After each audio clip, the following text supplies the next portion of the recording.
నమస్తే బ్రో. నమస్తే భయ్య. సో మనం సినిమా హీరోయిన్లు కలెక్షన్లు కొల్లగొడతారు నేను 100-200 కోట్లు. అయితే మరి ఇక్కడ రోజా గారు కూడా 400 కోట్లు కొట్టారంటే అది ఏ సినిమా, అసలు ఏంటి కథ? ఆమె కూడా హీరోయినే కదా ముందు, అక్కడ కొల్లగొట్టకుండా ఇక్కడ కొల్లగొట్టింది.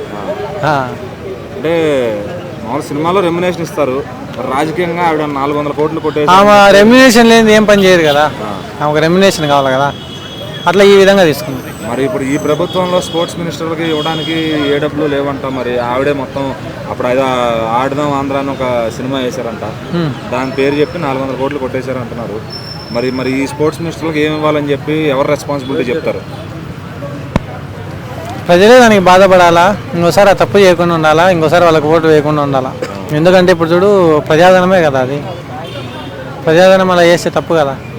అంటే ఇప్పుడు మన స్టేట్ ఏపీ స్టేట్ కూడా ఫుల్గా పెరుగుతున్నారు. అంటే ఏదో ఒక బయట స్టేట్స్ నుంచి కంట్రీస్ నుంచి గేమ్స్ ఆడటానికి వస్తున్నారు. మరి వాళ్ళందరికీ ఏదన్నా మంచి ఫెసిలిటీస్ ఇవ్వాలి అంటే ఇవ్వాలంటే ఖజానాలో ఉండాలి కదా, అది మనకు తెలియ ఉండాలి. వాళ్ళకి ఓటు ఎక్విప్మెంట్లు అన్ని చాలా ఖర్చు అవుతుంది. ఆమెకి ఏమవుతుంది, ఆ బెంచ్ కార్లు కావాలా, లగ్జరీ కావాలా, ప్రజలు ఎట్లా పోయినా పర్వాలే, నగర నియోజకవర్గం ఎట్లా పోయినా పర్లే ఆమెకు.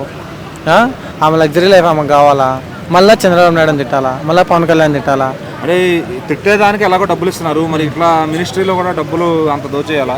అంటే ఆమె ఫుడ్ కదా, ఆమె ఫుడ్కి సరిపోవాలి కదా. జగన్ ఉన్న ఇచ్చే రెమ్యునేషన్ ఏమవుతుంది, ఇట్లా కూడా వస్తే కొంచెం యూస్ అవుతుంది అంతే కదా. ఆమె ఏం చేస్తాం, ప్రజలు తప్పు ఓట్లేయడం. అంటే బడ్జెట్లో ఆ ఒక్కదాని పేరే కాదు, మొత్తం వైసీపీ మినిస్టర్లు అందరూ కూడా ఏ శాఖ ఆ శాఖ తినేశారు. సో మరి ఎందుకు అట్లా ఒకళ్ళనొకళ్ళు పోటాపడి 100 కోట్లు? అంటే జగన్ అన్న దేంట్లోనే ముందుంటాలంటాడు కదా, వీళ్ళు దీంట్లో ఉన్నారు అంతేనా? అంతే కదా. మరి ఆయన ఇంకా ముందున్నాడు కదా. మరి ఖచ్చితంగా ఏదో అదాని దాన్ని వచ్చింది కదా, ఖచ్చితంగా వీళ్ళు ఒకరి తర్వాత ఒకరు రావాల్సిందే, తప్పదు. కొండలో ఇళ్ళకి ఎక్కడ దాకుండా బయట పడతారు కదా, పడతారు, టైం ఉంది, పట్టినప్పుడు లోపల వేస్తారు అంతే. మరి రోజా గారు కూడా ఏమన్నా ఈ కేసుల పైన లోపలికి వెళ్ళే ఈ కేసైనా కాదు, ఏదో కేసులో లోపలికి వెళ్తే వేసేస్తారు.